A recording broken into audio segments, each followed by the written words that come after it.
Real ID requirements went into effect today, which means you need a compliant ID or passport if you're flying within the U.S.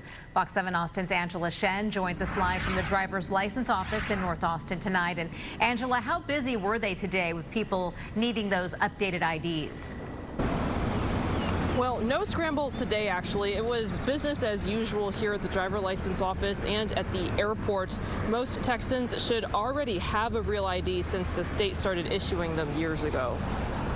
On the deadline for Real ID compliance, everything moved smoothly at the Austin airport. I have a real ID and I'm always prepared. There were no long lines, just an additional lane. You have your real ID or your passport through here, please. Those without a real ID or passport will have to go through additional screening. If for some reason they end up in the regular TSA line, they will be asked to get out of that line and to go into that specific lane for people with a non-real ID compliant identification. TSA says they will work with travelers to verify their identity, but they make no guarantees. They recommend to those without a real ID or passport to get to the airport 4 hours before their flight. At ABIA, extra staff helped people find their way. Do you have the real ID, ma'am? No. Okay. Over at the driver license office on North Lamar, there were a regular amount of people.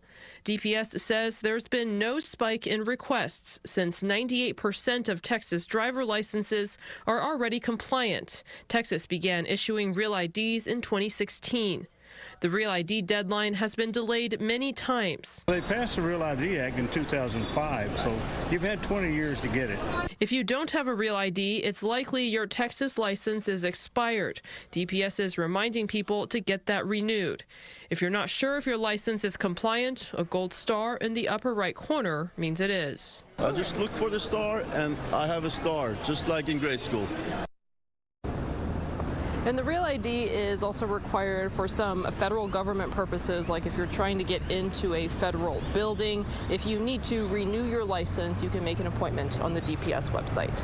Live in North Austin, Angela Shen, Fox 7 Austin News.